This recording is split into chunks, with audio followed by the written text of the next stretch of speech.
Welcome to AM Best Audio. Reinsurers posted strong results in 2025, supported by improved underwriting performance, low catastrophe losses, and solid investment income. But despite those gains, Best Wire reporter and news editor David Pilla reports many companies are also seeing revenue pressures as pricing softens in parts of the market. I'm Lori Chortis for AM Best Audio, and joining us now to tell us more about that is Dave Pilla. Dave, welcome. So great to see you. Thanks so much for joining us. Well, thank you, Lori. Good to see you. Dave, you report that many reinsurers delivered strong results in 2025. What were the biggest factors driving those gains? Reinsurers have had outstanding results thanks to low catastrophe losses, good investment gains, and rising demand in some areas driven by perceived rising geopolitical, economic, and technology risks. These include war in Ukraine, tariffs, and cyber and AI risks, among others. The California wildfires last January seemed ominous for reinsurers, but the rest of the year was remarkably free of cat losses, secondary perils notwithstanding, of course. Investment gains were great overall. This kept capital abundant for the market. Customize your data experience. BestLink now offers an interactive company dashboard that provides company-level intelligence in a fast, user-friendly interface featuring interactive tables, charts, and Sparkline performance histories. Customize the dashboard tiles to prioritize the insurer ratings, data, and analytics that best support your workflow. AM Best. Our insight, your advantage. At the same time, your story notes that revenue for some reinsurers actually declined. Dave, what's behind that apparent contradiction between stronger profitability and softer top-line growth? Well, reinsurers weren't letting their guard down despite all the good news. Of course, the low cat losses aggravated a softening trend in property reinsurance.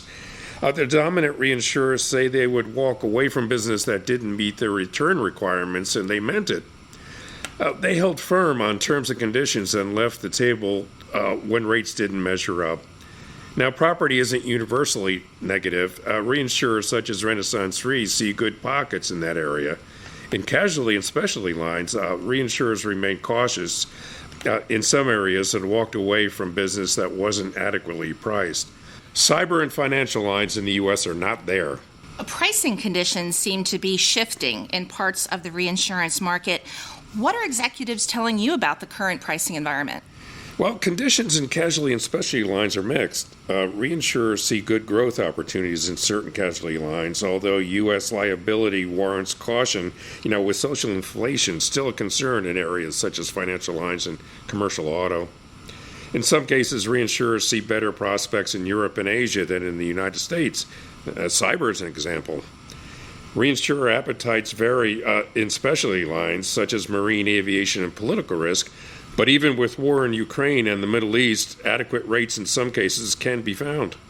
And Dave, looking ahead to 2026, based on your reporting, what are the biggest opportunities and risks that could shape reinsurers' performance over the next year?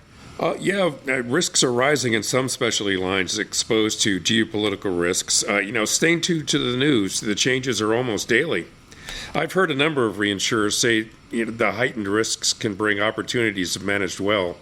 Cyber, data centers, financial lines, marine, and energy are getting attention, and war risk, of course, is a great unknown. In property reinsurance, non-cat exposed lines still have promise. April renewals in Asia and June-July renewals in the U.S. property market will show a lot about where things are headed. And as always, of course, nature itself gets a vote. I should add that the bigger reinsurers have said a lot after 2025 ended about life reinsurance.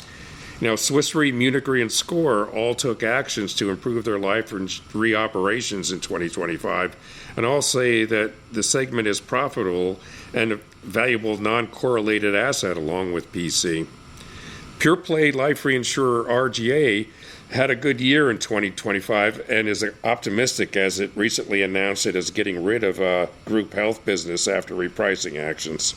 Dave, so great to see you. It's always such a pleasure to speak with you. Thank you so much for taking the time to speak with us today. Okay, thank you, Lori. Good to be here again. That was David Pilla, news editor at AM Best. For AM Best Audio, I'm Lori Chortis.